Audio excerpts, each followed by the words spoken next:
Thank you all for being here on this snowy evening. We're so pleased to bring you Dr. Walter Greason in tonight's program on Dr. Martin Luther King in honor of Dr. Martin Luther King Day on Monday.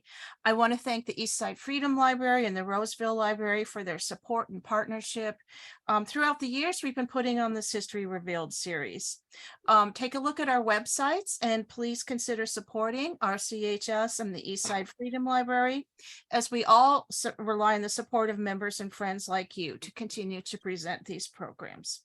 So you can find more about benefits and upcoming programs on both of our websites, which are on the slide on the screen.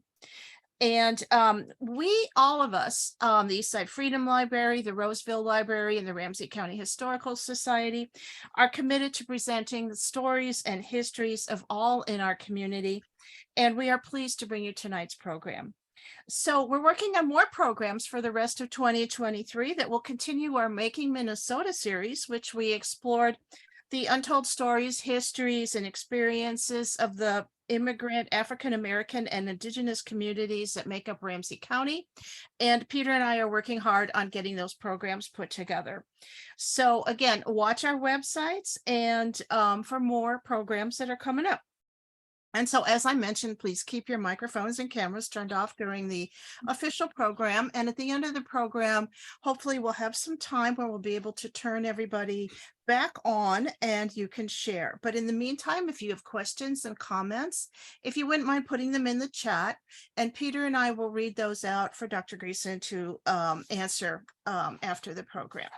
So the Ramsey County Historical Society has a statement that acknowledges the sacred Dakota land. Minnesota Makoche, the land where the waters are so clear they reflect the clouds, is the ancestral and contemporary homeland of the Dakota people. It is also home to the Anishinaabe and other indigenous peoples. The Ramsey County Historical Society acknowledges that its sites are located on and benefit from these sacred Dakota lands. RCHS is committed to preserving our past, informing our present, and inspiring our future. Part of doing so is acknowledging the painful history and current challenges facing the Dakota people, just as we celebrate the contributions of Dakota and other indigenous peoples. You can find our full land acknowledgement statement on our website, rchs.com, which includes actionable ways in which Ramsey County Historical Society pledges to honor the Dakota and other indigenous peoples of Minnesota Makoche. I also want to make a quick call out to Subtext Books, our book partner in our History Revealed series. So if you're looking for books that are in upcoming or past programs, please check out Subtext Books. They're in downtown St. Paul, and they also are on the web. So again, thank you all for being here tonight, and I'm going to turn it over to Peter from the Eastside Freedom Library. Thank you, Robin. And I do want to say, following your comments, that when we say that we're going to turn people on later tonight, that has nothing to do with the legalization of marijuana that the legislature is discussing. And I also do want to mention that more or less a month from tonight, on the 23rd of February, we will have our next History Revealed with Professor Uhuru Williams from the University of St. Thomas and his new biography of Jackie Robinson, Call Him Jack. So please put that in your calendars and plan to join us. Our featured guest tonight is Dr. Walter Greason, who is professor and chairperson of the History Department at Macalester College, where he has also been named the DeWitt Wallace Endowed Chair in History. We haven't repossessed the name yet of DeWitt, but give us time. Walter is a dedicated teacher and public scholar. When he moved here and I checked him out, I was impressed with how much of his work was set in New Jersey, where he had taught for a long time. We love to do local history wherever we are. And I look forward to him turning his attention to local history here in the Twin Cities and in Minnesota.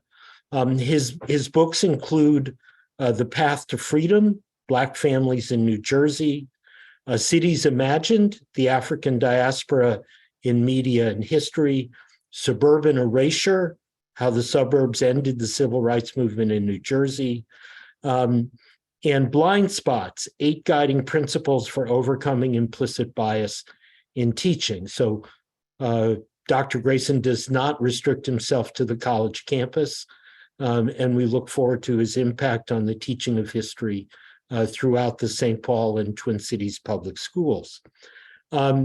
His most recent work involves both Afrofuturism and hip hop. We look forward to that. I guess a good historian looks at the future as well as the past. And so we look forward to his contributions in that area as well.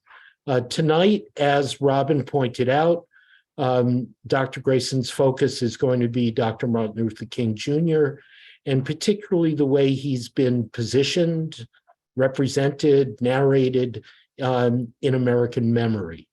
So again, if you have questions or comments, please put them in the chat.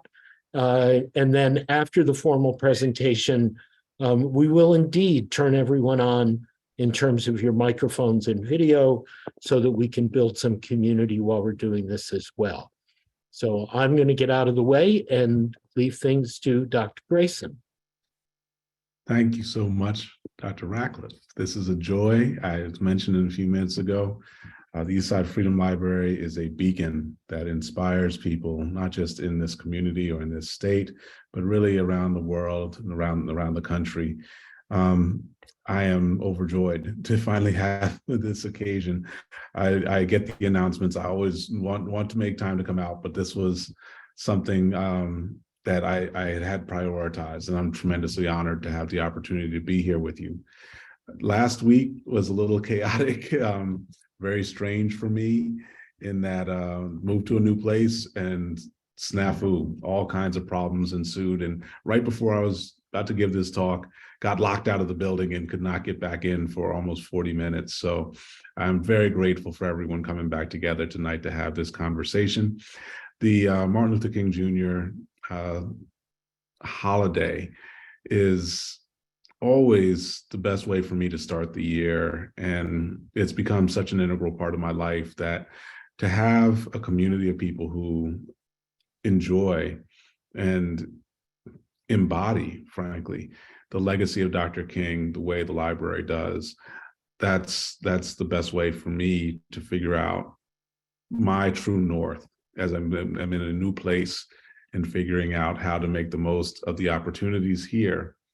And so as a brief kind of framing for this talk tonight, I'm focused on the questions of King's vision of freedom, and it evolves. And I can go through a lot of the stories from different biographies of King where you see him tweak and adjust and grow as he moves forward and figures out, you know, the platform that he has created and how to speak not just to his moment, but to the human condition across time.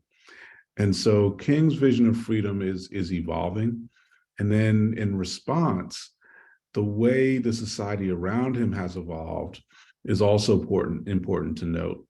And so often when I'm talking with my students to kind of introduce this dialectic, this difficult kind of dualism, is that there's a perception from King's perspective on himself where he wants to kind of shape the image he puts forth. That's his intent.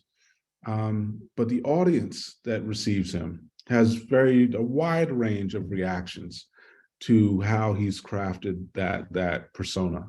And so that tension between how any of us creates our public-facing self and then how people from the outside receive us and understand us, that's a fundamental principle of this talk tonight. And so at the heart, I would say the most common thing I talk about comes from the end of King's life when he talks about the triple evils that must be confronted across time, and particularly at the moment of the late 1960s, is that they're intertwined: racism, materialism, and militarism. These are the three evils that King has at the moment before he is killed, is articulating a way to bring people together to build a more just society, what he calls the beloved community. And so I'm always struck, as I read about the triple evils, that he does not say sexism. And I've come to add that really as a foreground, is that all three of King's triple evils must also be incorporated into the lens of sexism. And it's never been more urgent. The moment we're in now and have been in for the last 5 or 6 years requires us to engage that analysis. And so when King is talking about racism, he's talking about Jim Crow, he's talking about the formal and informal barriers that prevent people from achieving their highest potential, largely based on their appearance.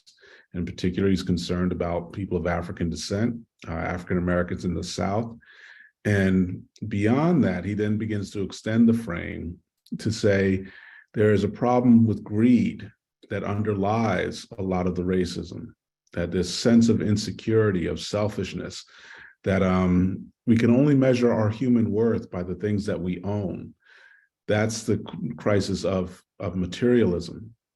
Then finally, he moves on to militarism, and this is where he framed his critique of the Vietnam War, is that to move to a position where violence is the way to resolve conflict was completely abhorrent. And that's why he had chosen Satyagraha, why he had chosen nonviolence as the philosophy that guided his work as an activist, is that human dignity could never be served by a commitment to violence and war in the way to resolve conflict between groups or nations. And so that's what framed his sense of the triple evils, was that racism, materialism, and militarism all fueled each other. And again, I emphasize, sexism is bound up with all three and has unique dimensions that it plays out with. And so that frames the critique that leads to what happened yesterday in Florida, where Governor Ron DeSantis decided that African American studies as an advanced placement exam was not worthy of academic study, that had no educational value for the students in Florida. And what it immediately reveals is that Governor DeSantis has no sense of the history of his own state. He cannot look at the state of Florida and not understand the role of African American history and African American studies in shaping that entire state. That's where I wanted to really start today, was looking at the crisis of the moment when we're facing book bans, we're facing legislative actions to censor schools and libraries and community organizations from exploring difficult questions and finding answers that have been hidden from them, in most cases for at least a century. And so I saw DeSantis's comment yesterday and realized the cost that it will inflict on the families of his state. And I'm always troubled that the discussion around it is not about how these bans cripple young people. They deny them what I call the right to learn, or I should say more rightly, what W.E.B. Du Bois called the right to learn. He identifies this in 1948 as the most treasured freedom that human civilization had cultivated over 5,000 years, is the right to learn. And so that's the stake that we're debating with Governor DeSantis and Governor Abbott. More and more of the far right wing in the United States deciding that there's some knowledge, some questions, some research that cannot be shared, that should not be taught or learned by all people. And King is at the heart of that work. And so King's freedom vision, this idea that we can eliminate or even limit or even eliminate racism, militarism, and materialism. This is what is so threatening to the authorities that don't want to hear about critical race theory. And on this specific point, I want to take some time because I do have a new book coming out next month called Illmatic Consequences, that's about hip hop studies and the framing of critical race theory. The book does three things. It defines what Derek Bell and Kimberly Crenshaw framed as critical race theory in the early 1980s. It talks about the purposes of critical race theory to train civil rights attorneys to fight for all freedoms and to recognize when there are patterns of systemic discrimination. But then more importantly, the second chapter talks about white nationalism, and that goes into some detail about the efforts after King's assassination to basically reassert a white supremacist system without using the same language. What colleagues like Angela Davis had called James Crow, the older, more sophisticated version of Jim Crow. This effort has gone on for almost 60 years, that the attempt to disguise white supremacy, to disguise white nationalism through various kinds of colorblind expressions allowed the resistance to Dr. King's vision to grow, allowed materialism and militarism to expand and to maintain the kinds of priorities that marginalize both women and people of color. So what we see in the demonization of critical race theory in 2021 is an effort to then structure a coalition to censor, especially African-American history and Black studies, but really any kind of radical critique of American society and really world society that would challenge kind of Anglo-Saxon, Western European traditions. This is where my discussion has to turn to the historical profession, because in August of 2022, James Sweet, who was then serving as the president of the American Historical Association, published an essay titled, "Is History History?"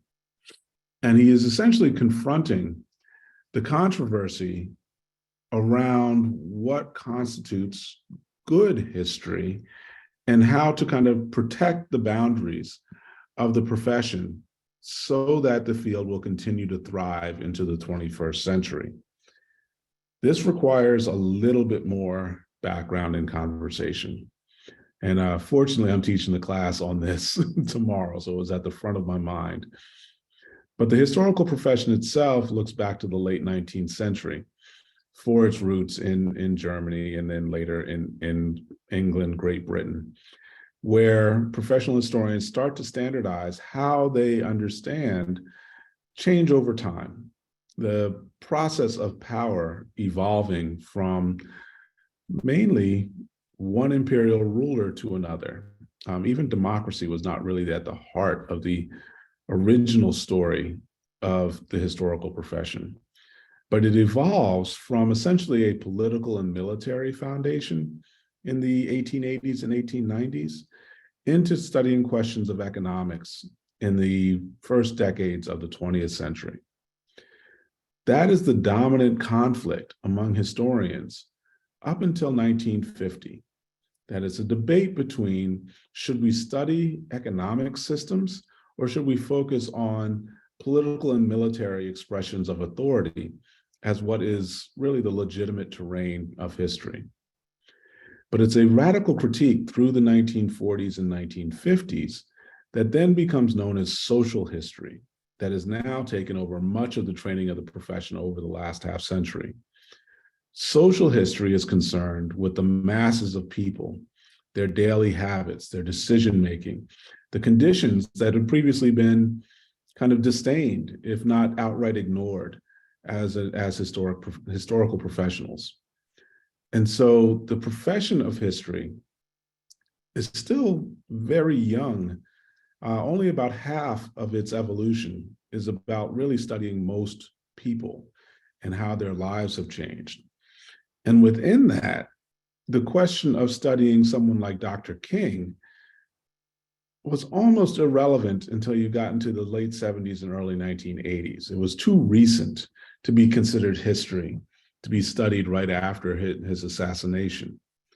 And so there is a huge fight that even the earliest African-American historians within the academy, within higher education, were just fighting for legitimacy through the 50s and 60s and early 1970s.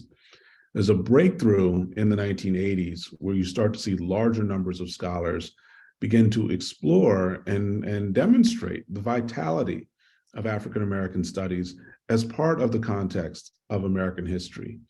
Indeed, there was a line that came out through the AHA in this period that African-American history is American history. And this was about legitimating African-American history and African-American studies as part of legitimate discourse within the academy. This sets up the last 20 to 30 years of what often in the media are called culture wars, but the phrase oversimplifies a number of really contentious debates. I think one of the earliest ones in my career surrounded a book called Black Athena that looked at the idea of African presence in the ancient world and were there significant contributions from the African continent to world civilization. That seems weird to say to folks who don't follow those debates closely, that today the consensus has come to a place where most people in the academy concede there are major contributions from across the African continent, not only in the ancient or the medieval world, but through the modern world despite colonialism.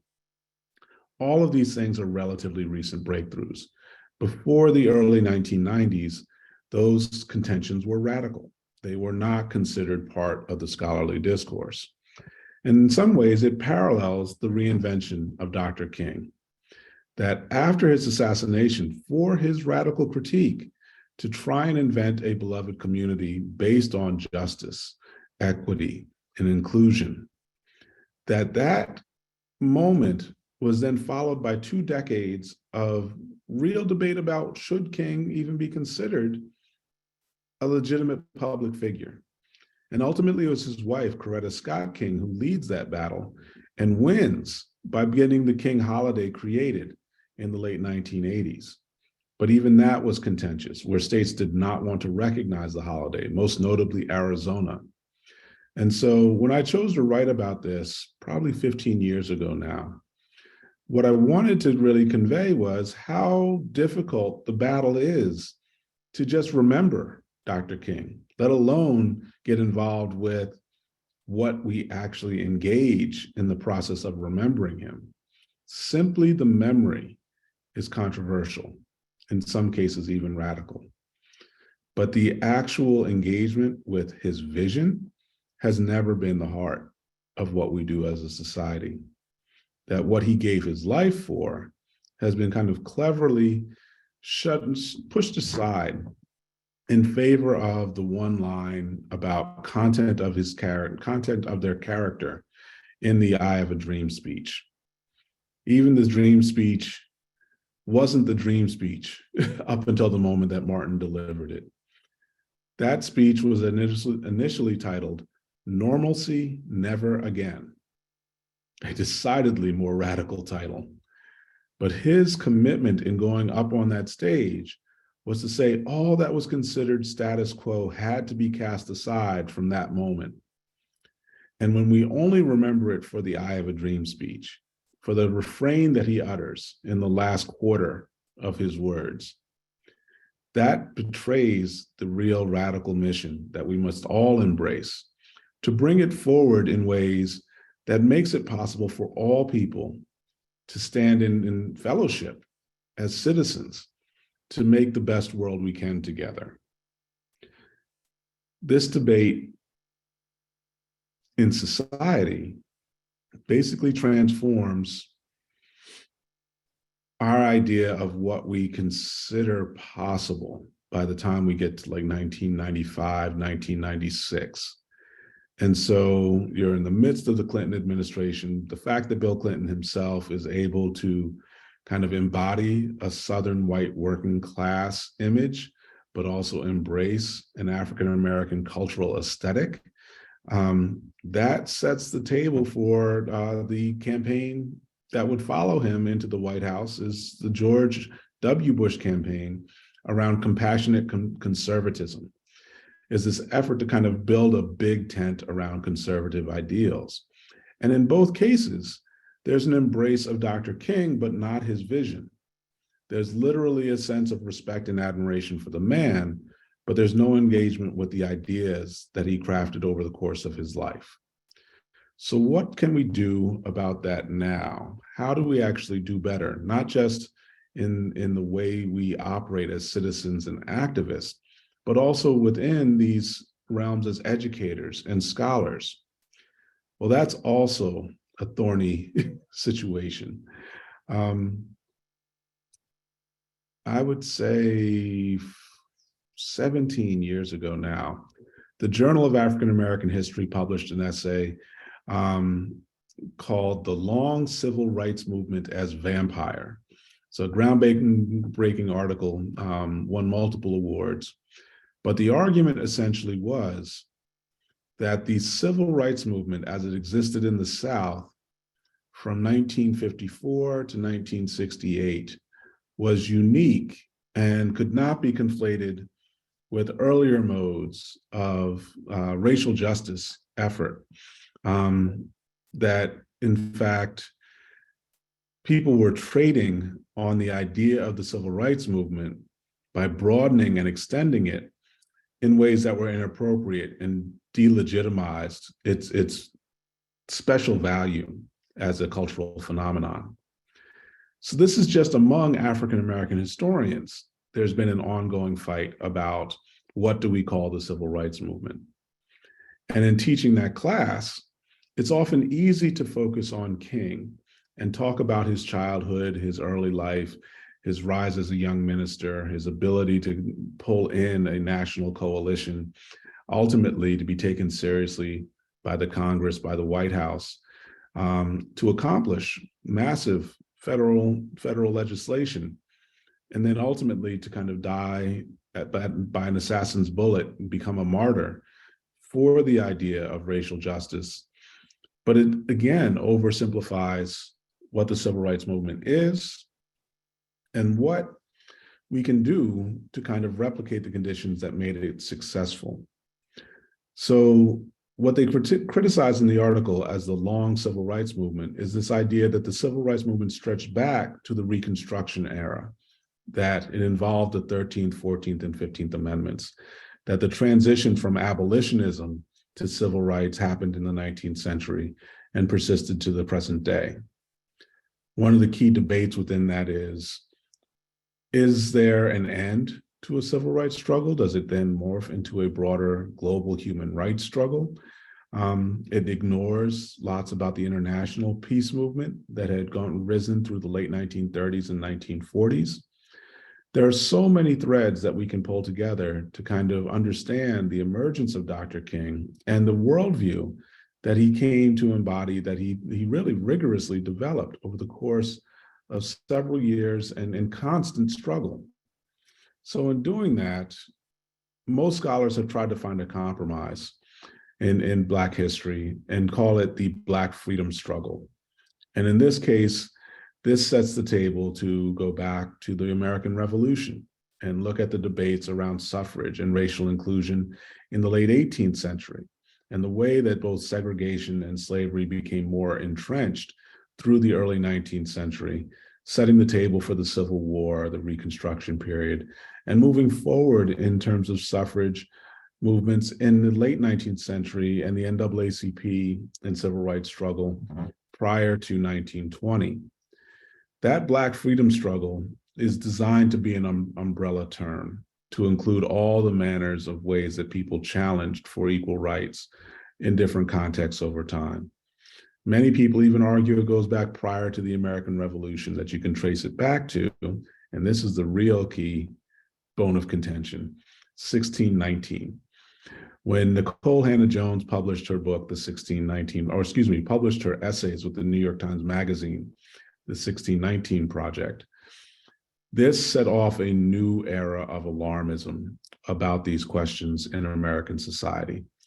The fact that a number of questions could be raised about the centrality of African American history to understanding our past, both within the United States and beyond, this became a red alert situation. I remember in the week following its initial publication, Newt Gingrich came out and condemned it as propaganda.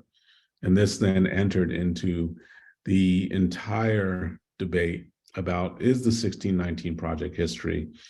Is it appropriate for journalists to attempt to craft history? And all of it missed the piece that ultimately led James Sweet to write the Is History History essay, is that historians were moving into the fray, moving into the public discourse in new and powerful ways, whether it's on social media or legacy media platforms like The Atlantic or The New Yorker. Historians were shaping public opinion. And so the boundaries that were drawn over the path of the historical profession that kept scholars out from the kind of analysis, direct analysis of something like Dr. King's life and activism, all collided in 2019 in his 400th anniversary publication from the New York Times. That idea of the Black freedom struggle, that sense of what the American Historical Association would worry about, a crisis of legitimacy, even the confusion among Black scholars themselves over what's legitimately the civil rights movement, what is legitimately the Black freedom struggle. This all adds to a swirling cloud of confusion around Dr. King, where we should be focused on his vision, that this key to accomplishing structural equity, material conditions that lead to better jobs and higher wages and better benefits and a more comfortable quality of life for all people. That's ultimately what King lived and died for. But we're not actually teaching how to go about pursuing those goals today. And so I come to you all tonight as a professor at Macalester College after some 20 years teaching in Pennsylvania and New Jersey and doing all kinds of activist work, going back almost 40 years, to say that we have a unique opportunity today to shift the focus away from King the man towards the vision of freedom that he provided, and really to exceed even the vision that he could imagine through the 1960s. To do that, I look at a place like Macalester College. I look at really our community of higher ed and K-12 institutions across the region. And I look at the fact that we have an ethnic studies curriculum. What are we using that for to teach young people how to engage in the struggle to be more free 10 years, 20 years, 50 years from now? What are the elements that we could teach that we're not teaching? I think a lot about the economics of what happens in our society. And I think of this in the context of COVID. This piece where we've seen massive contraction of small business and cooperatives across the region because of the response to the pandemic. We need to underwrite the recovery of our commercial infrastructure so that there are more jobs, more higher paying jobs, and lower costs of living for people across the region. In my very own building that I got locked out of last week, we have an energy co-op. And so all of us pitch in together to pay the energy bill, and all of us pay less as a result of our cooperative power. I'm part of what goes on at the farmers market and deal with food co-ops that exist here in St. Paul.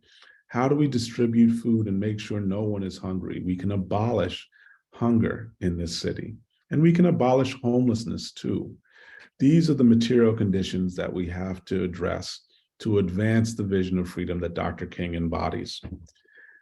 Macalester is in a moment of transition, and we're setting new priorities. We're choosing new directions.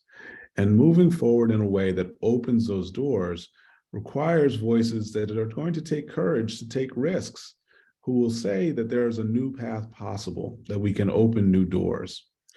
That's the biggest challenge on my college campus, and especially for all the other colleges in the region. The need to reinvest in what we're doing is crucial. We've done massive damage by underfunding education over the last 40 years. If we can actually use this moment, especially in Minnesota, where there is a budget surplus, to reinvest in education that allows for students to take charge of their lives earlier on. We're not going back to the days of small farms, and small factories, is that our students have to be equipped to adapt more quickly to the way the market is shifting around us. And we can do it in ways that provide for long-term financial protection. These are the kinds of things that were not available to Dr. King. Dr. King was largely organizing lower working class to very, very poor people to stand up for their basic human rights and dignity.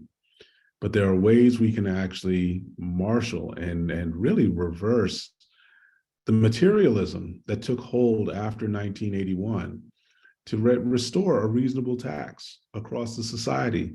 And then by doing so, strengthen the middle class in this country by lowering home ownership and encouraging renting. And frankly, housing co-ops would do an extraordinary job providing for more standard housing for all people. So looking towards radical solutions beyond simply the questions that we raise, but towards the solutions that we propose. That's what I hope to close my talk with tonight, is that when I first got hired at Macalester, my main point was it had to be a leader in this metro region to allow all of our colleges and universities to work together. Working with Brian Lazinski in Education Studies, I saw that there's a much greater opportunity to work with all of our school systems as well. By building a foundation where we have open conversations like this one tonight to create new social structures that support us, I think we can look forward to a very strong next 2 years that will actually provide a foundation that Dr. King would be proud of and would admire. So thank you all for your time in letting me come through and talk a little bit this evening. I look forward to questions and conversations. I hope one or two of the things might have been a little bit interesting. So I appreciate it, and I look forward to hearing your voices.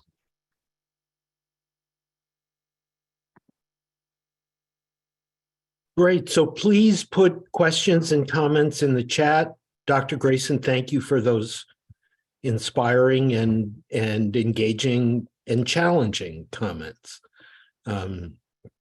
We like to say at the Eastside Freedom Library that we want to put the past and the present in a conversation with each other. Thank you for doing that this evening, and that it, of course, then leads us to ask questions about the future. How about some questions and comments out there, folks? We have a question from Ben. Where does Dr. George Breen Bland, if I'm saying that correctly, fit into the death of Martin Luther King Jr.? That sounds like a question who already knows the answer. So I would invite the questioner to share more of what they want to say. Is Ben still with us? I know that he was concerned that he was going to have to leave. Ben Mackay, are you there? Ben is the founder of the African American Registry. Yes, I'm here. Now, there you are.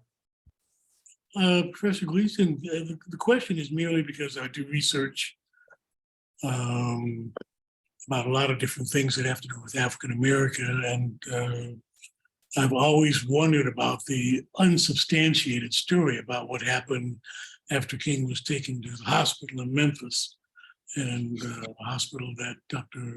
Bland was an administrator of. And I've got unsubstantiated reports that say that he was still alive when he got there, et cetera, et cetera, et cetera. And I didn't know if you knew anything more than what I know. No, I hear rumors, but no, that has not been something I've looked into. Sure, and I'll consider it a rumor as well. Thank you very much.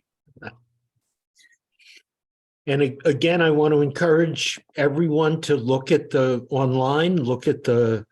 website for the African American Registry, which is a great project that is taking the work of historians and making it available to students and people in communities, and also making the insights of students and people in communities available to historians to inform our questions and our work.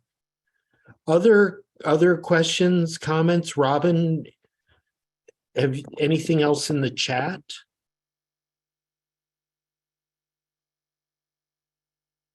I don't see anything at the moment, but please feel free to put your questions in. Looks like Professor Bjork has unmuted herself. Kate, did you have a question? Voice appreciation for the historiography, for putting the moments of your own personal biography in conversation with Black Atlantic, and then the really interesting way that you framed the reception of 1619 Project in terms of pushback and interest in denial of African American experience to the central understanding of American experience. Thank you. So I'm sorry, I had missed the first part of the question. I caught the second piece about 1619 moving forward, but the sound went out for a little bit. Sure, thank you. Yeah, it wasn't a question. It was really, just reflecting on what I've heard from you and appreciating the historiography that you shared with us. No, it's me. That's always the center of these debates is we got to know who's been saying what and when.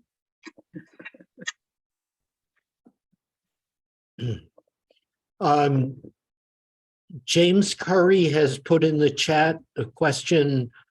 What do you make of the consensus between Malcolm X's last words and Martin Luther King Jr.'s last words, encouraging both their audience and declaring themselves to remove all the fear out of their hearts? Dr. King that night in Memphis, I'm not fearing any man. Yes.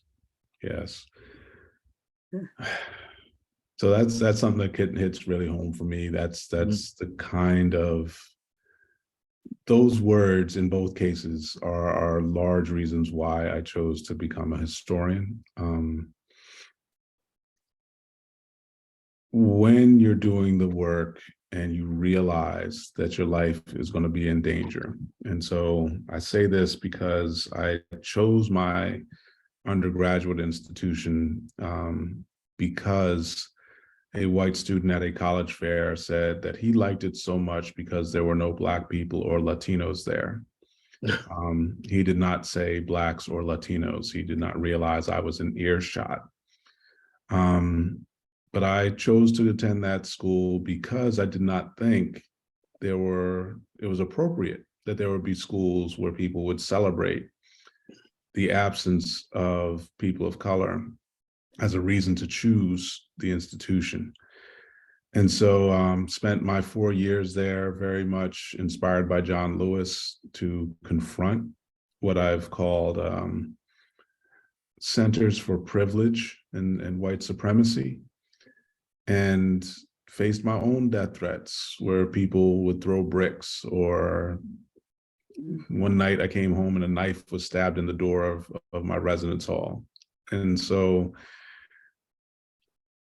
for me, that piece about not fearing any man comes from a deep and profound spiritual place where the work is far larger than any one of us moving forward, that we do all that we can in the time that we have, and then we pass the torch to whoever comes to follow us. And so the courage that requires, when everyone, none of us want pain, none of us want to face death. But that is what is required of us in order to undo the massive injustices that confront us. And so Dr. King's and Malcolm X's shared recognition that their lives were small in the context of what King calls the arc of the moral universe bending towards justice. We all do what we can, but it's all just a small contribution. We give the most that we can give. Thank you. We have a question from Joan Hussey about your identification of materialism as an issue of great concern to Dr. King, and the way that materialism is interwoven with racism and militarism and sexism. And you seem to demarcate the early 1980s as a turning point. Would you say a little more about that, please? Yes, absolutely. So, I'm fearful of rambling and losing coherence in the way I present all stuff. So that's a huge benchmark, is with the beginning of the Reagan administration, and particularly the deregulation of financial markets, although also accelerated by Bill Clinton during his time in office. Mm-hmm. The efforts to end the kinds of oversight and to change the tax code so that, folks who were very, very wealthy could get hundreds of millions, if not billions of dollars more. And it really separates the investment markets from the idea of a common good for all people in the society. That's what I'm talking about, is this shift towards materialism after 1981, that those efforts to basically, there was a movie called Wall Street that popularized the line, greed is good, that there is this interest among financial investors only to return ever increasing profits, and that growth is the only real corporate, if not social, virtue. And so that has done enormous damage. And I spend a lot of my time critiquing Milton Friedman for his theories on the ways economies should work. And the fact that we live in a world where, 3.5 billion people are facing starvation, where, the fact of homelessness and disease are just far too prevalent among humanity. The ability to really respond effectively to the COVID pandemic. This is all a consequence of this focus on material wealth and material well-being as the only measure of human dignity. It's the reason why we get a president like Donald Trump, who campaigns and embodies that core idea that materialism is the only real value. Thank you. We have a question from Judy, and I want to do a little call out from Judy from the Roseville Library and thank them for all their support again. Judy mentioned that you noted that Dr. King omitted sexism from his list of evils. Why do you think that was the case? And if he was still alive, do you think he would have changed his thinking with regard to this, the sexism issue and other issues? I have no doubt. The revolution that unfolds for women's rights after his passing, it would have been impossible. It would have been a moral imperative for him to speak to the injustice of the horrors that women face in any number of contexts around the world.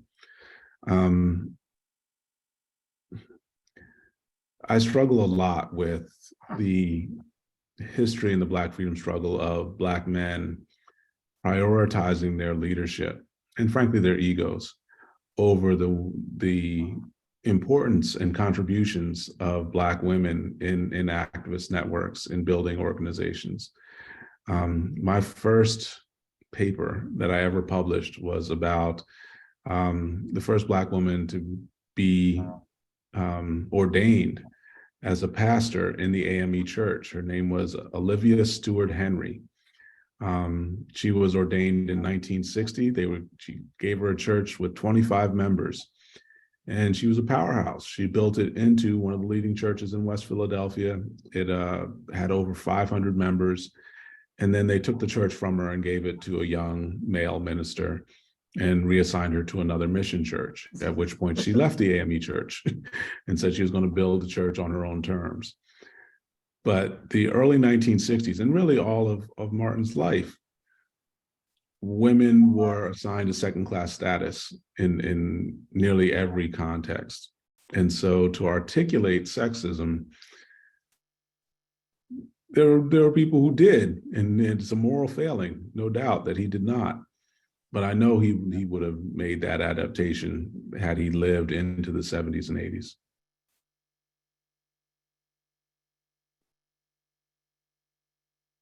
We have a question from our friend John McKenzie. How do we combat office holders like Ron DeSantis who want to limit and control what students are taught? Not teaching students to think is one of the scariest things going on today.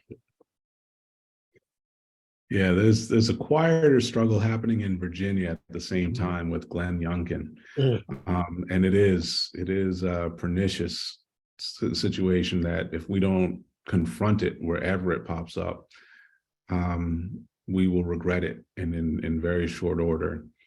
I think of the Youngkin situation because there's a negotiation over the Virginia social studies standards where they have attempted to fill it with rote memorization, that you will only learn names and dates and locations. And if you cannot repeat these names and dates and locations, you're not allowed to advance. You will not pass the courses. And that is absolutely the death of history. I wish somebody like James Sweet would be more public in confronting that.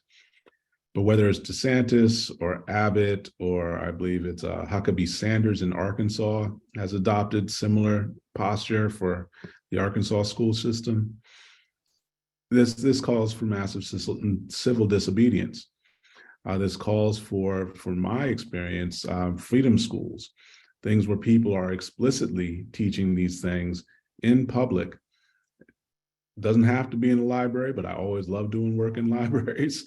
It can be really anywhere, but to confront the public with, we will continue to teach whatever you deny, and we will go to jail for it. We will not hesitate to be arrested, standing up for our freedom to learn, our right to learn. To me, that's the biggest need right now, is to stand up and engage in greater activism. And it's really, every person has to make the judgment about what they can do and how they can offer it. But we cannot allow this, we cannot sit in silence and just allow these things to move forward. Thank you. Other questions, thoughts?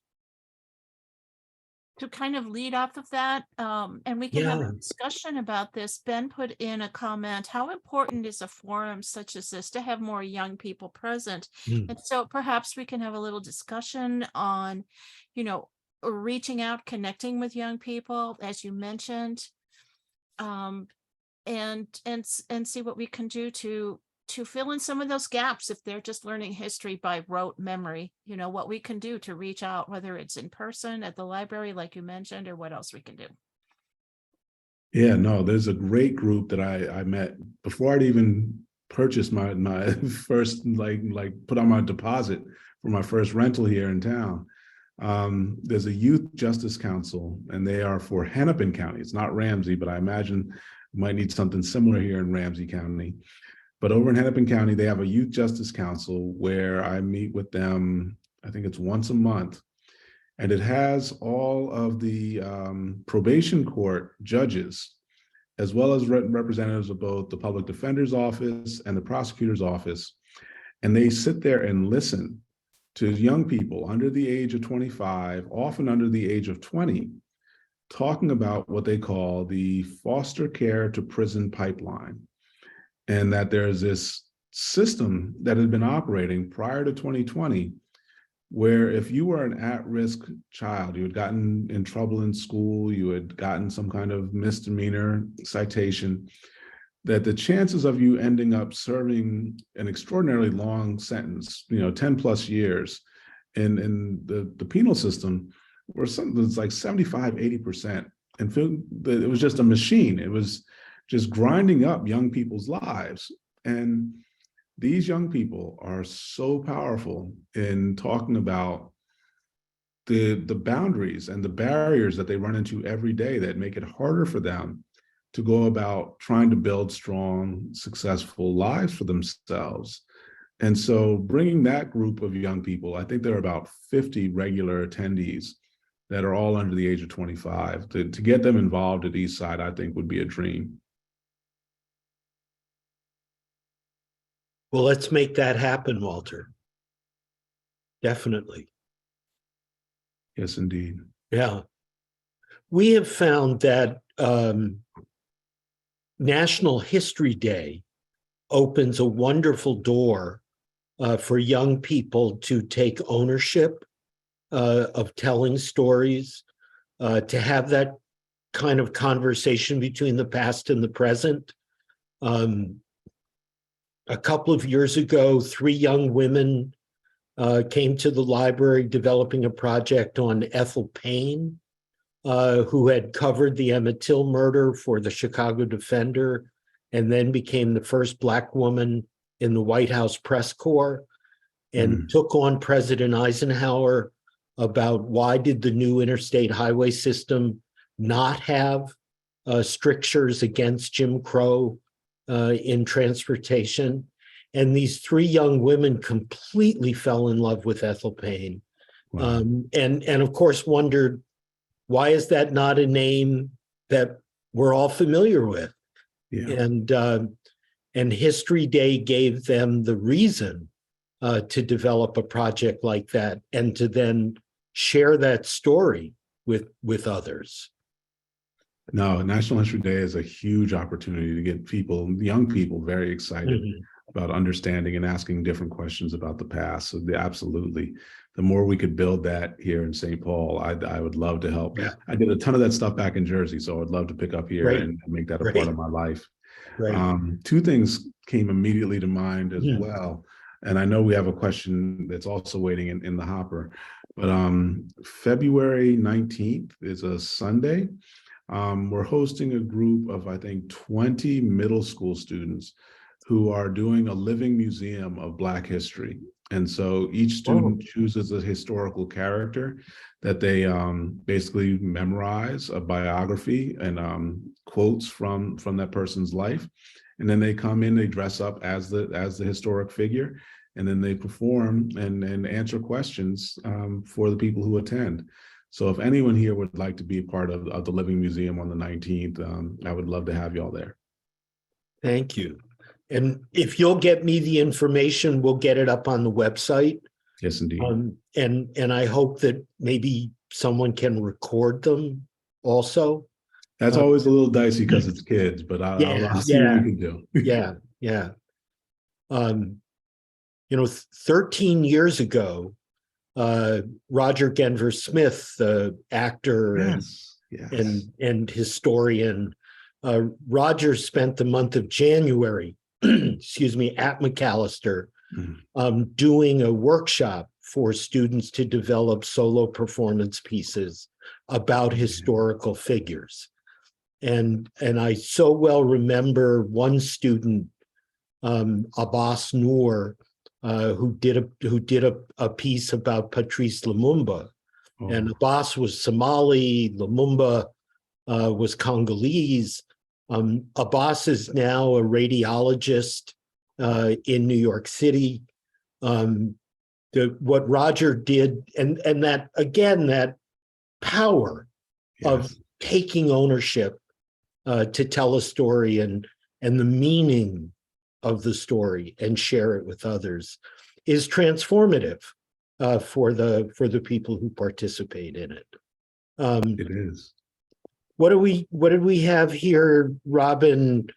James Curry asks, are you aware of the rare film of Dr. King's speech in Minnesota at the U of M campus in April of 1967? And do you know if there is a transcript of the speech in say the archives perhaps that Clay Carson put together, or wherever there are archives of Dr. King's speeches? I am aware of the speech and the recording. I don't know if they've actually generated a transcript of it, but if they haven't, that is a really good project to take on. I want to share with you all something that was one of my proudest accomplishments in New Jersey before I left. That's in that same vein. King does innumerable speeches, starting in like 1958, where the main way, like there's no industry that's supporting his ability to kind of lead these campaigns. This is all volunteer donations that are enabling the work that we now call civil rights movement. And so he's constantly on the road fundraising, just every day, different place, different town, trying to find the money to keep the movement going. And so these speeches that happen at college and university campuses are enormously important. And it's really after he wins the Nobel Prize that they start to pick up with greater frequency, that he's being paid higher amounts, and then for more money is coming into the movement to kind of sustain the organizing. We did this project at Monmouth University in New Jersey, and I'm just putting this in the chat, where we built an exhibit because he had done a 1966 visit there. And the podium that he lectured at was just sitting in a closet, kind of rotting away.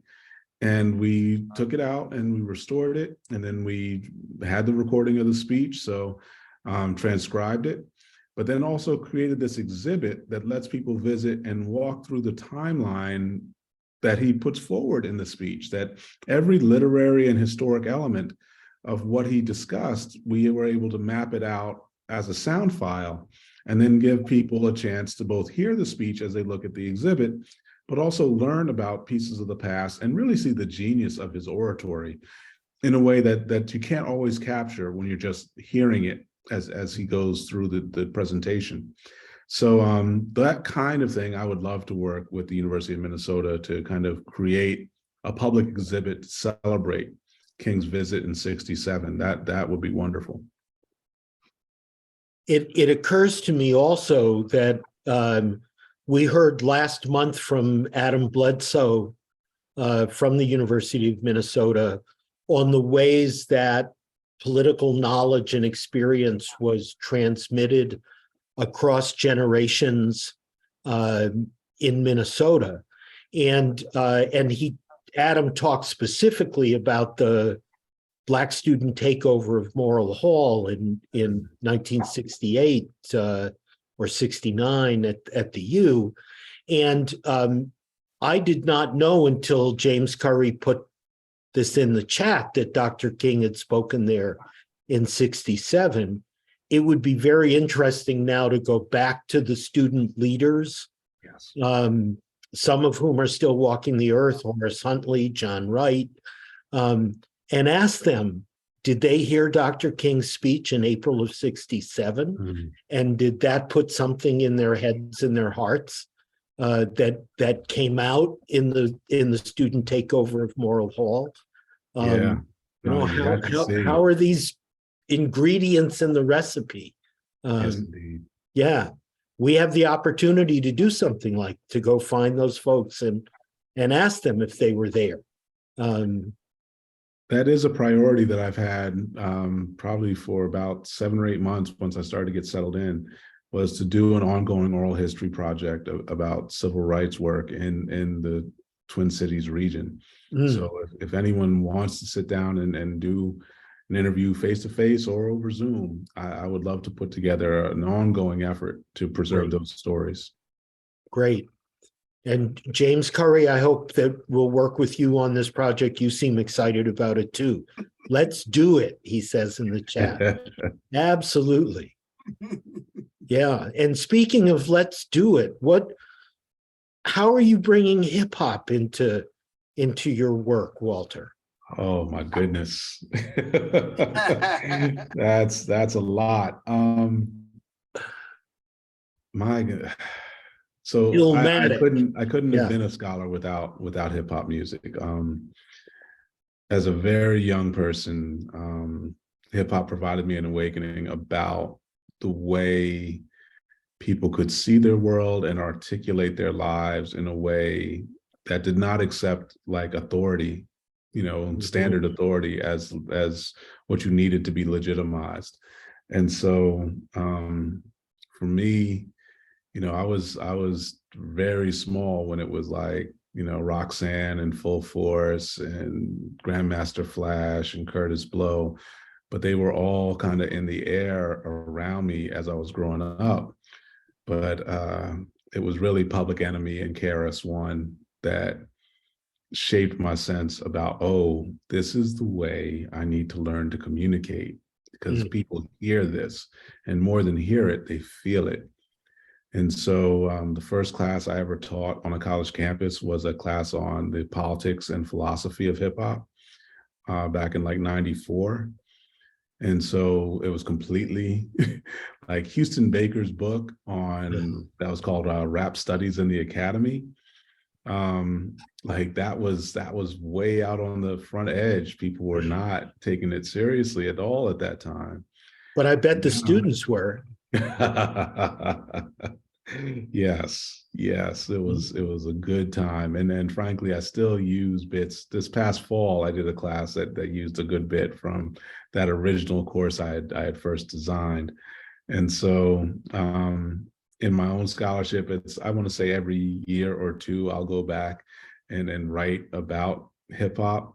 The Illmatic Consequences manuscript that's going to come out next month. That's about Nasir Jones. That's Nas, and we use Nas's music as a frame for understanding the backlash against critical race theory. And so, hip hop studies has grown tremendously. Harvard has a huge institute dedicated just to hip hop studies, and so that's the kind of thing. Again, in this region, there's a space for us to take that very seriously. Like one of the groups I love to teach is Binary Star, is a Minneapolis group that was, guys who had been through prison, but came out and used hip hop as a platform to start to put their lives back together. And so, yeah, there's just so much in hip hop. I would say at the minimum, the delivery, the way people can communicate and understand how to connect to whoever's listening is a tremendous skill that I got from hip hop. And, it's a tremendous teaching tool even with my children. They just get a different sense of how to look at the world and ask different kinds of questions, because they see there's more than one way of understanding and articulating themselves. And so the more we can share that with people, the richer all of our lives become. Thank you. Robin, do you want to explain what